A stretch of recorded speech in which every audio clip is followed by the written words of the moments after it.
Good evening and welcome to Your Call. Tonight's guest is BJP MP Varun Gandhi, the only MP from a mainstream party to have gone to Ramlila Maidan to openly support Anna Hazare. Varun Gandhi, thank you so much for joining me tonight. We have a breakthrough finally. Anna Hazare has called off his fast. The government is ready to discuss the Jan Lokpal bill, all the three versions of the bill in Parliament. Do you think that this is the best solution at the moment? I think it's probably one of the best possible solutions that could have come out of this. I don't think anybody wanted his health to get any worse, and I don't think anybody thought that a perfect solution could be reached. And so in the intermediate solutions, I think this was the best possible thing that could have been worked out. What's interesting is that it seems to have become the politicians versus the people of India. Why has that happened? Do you think many politicians are uncomfortable about that? Or do they feel that this two sides, or this divide as it is, has been portrayed wrongly? No, I think that the politicians have also in some senses got it wrong this time. Because when I go to Parliament, a lot of parliamentarians in private conversation talk about the fact that they haven't been invited to the Ramlila Maidan, that they haven't been asked to be part of this movement.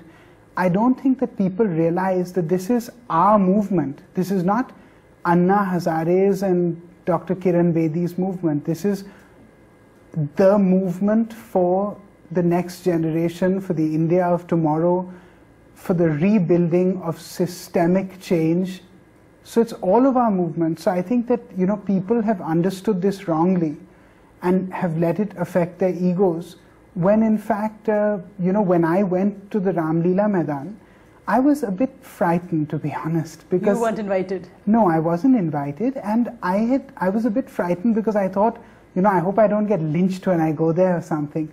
But when I went there, the thousands and thousands of people that were there were extremely gracious, big-hearted, as Indians are, and welcoming, and they just said that, you know, we're delighted that you've come, and we want all the MPs to come, and we want all the, you know, political figures to take part. And, you know, yeah, it is an all-encompassing movement, but it hasn't been portrayed as such. You don't see a contradiction there, because the kind of language we've been seeing being used by certain members of Team Anna, where basically they've said things like, you know, politicians are eating the people's money, politicians are corrupt. You've seen the whole call to gherao MPs' houses, to gherao the Prime Minister's houses. You don't think that it does set it to a confrontation path between politicians and Anna Hazare's team?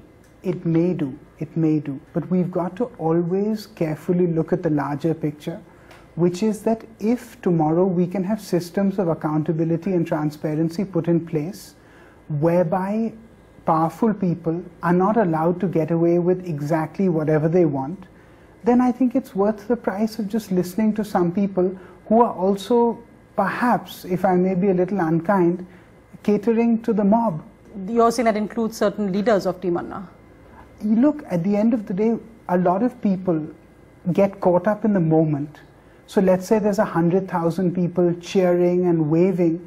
It's possible that they think that there is some capital to be gained out of that movement.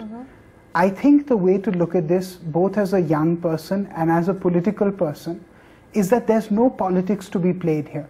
This is not an anti-government protest. It's an anti-corruption protest.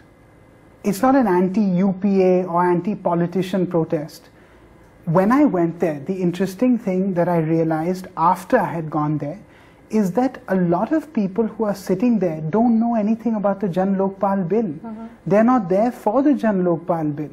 There is a basket of issues that has been tied in together.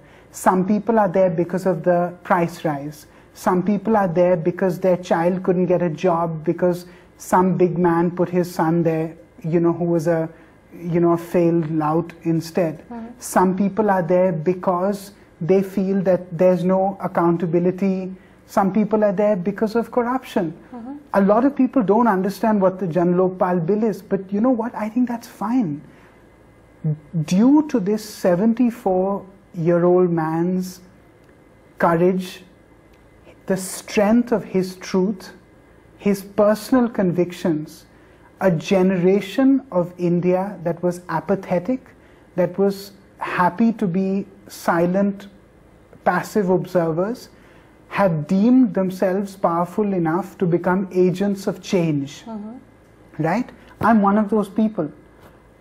I wasn't involved in any anti-corruption or RTI activism or anything like that. But when I heard Shri Hazare, and when I understood exactly what was happening with our country, after reading a lot of literature, after studying the government bill, the Hazare bill, Dr. Roy's bill, and a lot of these people, I then realized that something needs to be done, and it needs to be done now. And we need to get involved. NDTV's cricket app, Android and iPhone, fastest scorecard, special analysis, and much more. Download free. ndtv.com/apps.